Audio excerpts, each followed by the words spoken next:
The British military has a long and illustrious history of deploying special forces to combat zones, from Roberts Rangers during the American Colonial Rebellion to the Rifles of the Napoleonic War, through to the SAS of the modern day. Every aspect of their heroism has been covered in books, television and film. They are the soldiers that everybody wants to be.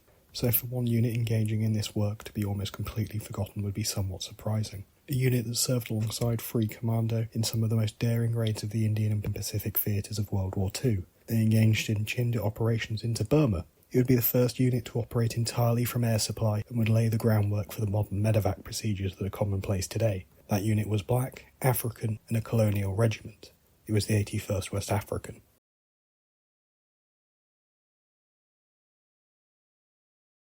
Formation of the unit would come late in World War II. African troops were commonplace during the early parts of the Second World War, but in the 1940s, the common distrust of colonial officers and NCOs meant that many Africans resigned to work as porters and not soldiers. But the future commander of the 11th Army Group, George Guilford, raised a unit in 1943.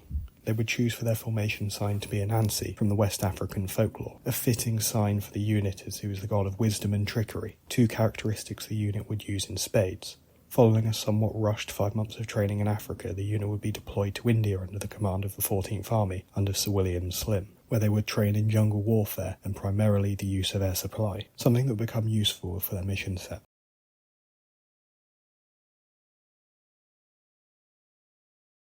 Their task would not be easy. Placed on the left flank of the main assault, they would cover the advance. With this, they would also engage in deep penetration operations behind the Japanese lines and sabotage lines of communication and supply. To add to their challenges, there were no roads, just jungle tracks barely wide enough for a jeep. Luckily, they would be the first unit to not have a baggage train and using air resupply, so roads were not as much of a necessity. They would also advance without tanks, heavy guns, and would have to supplement their rations with local supply. A task made even harder by the fact all of this fighting would happen in the middle of the Bengal famine, so there really wasn't any food.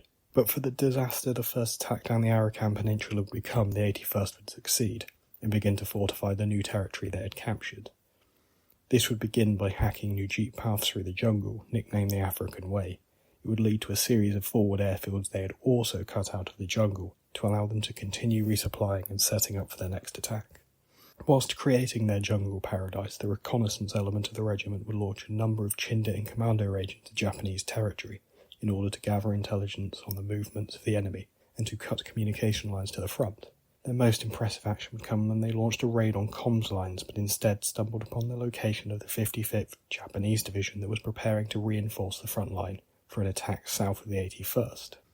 With the new airfield built and the makeshift supply roads sort of functioning, the list of units in the Burma offensive that would rely on the American Air Force for supply would increase, and the 81st would take up the same attacking posture as they had before, guarding the left flank of the main advance, and engaging in raids behind enemy lines. But this time it would not go as planned. The Japanese had come to fear the 81st, so launched a counter-attack with the 54th Japanese Infantry Regiment.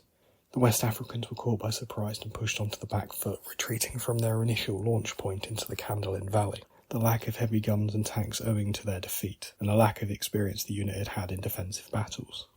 This would be their only loss of the war, and as the rest of the main advance was going well and elements of the 5th Indian Regiment came in to support, the line would be held. They had fought hard and would continue to fight over the Kandalin Valley from February 1944 to January 1945, coming out victorious. Towards the end of the war, they would be moved from the 14th Army Group into the newly established 34th Corps for an attack on the Kra Isthmus, codenamed Operation Roger, which is just a great name for an operation.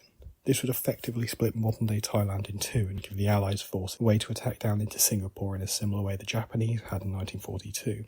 Although this attack would be called off, other priorities would arise in the theatre before the operation was re-rolled into Operation Zipper.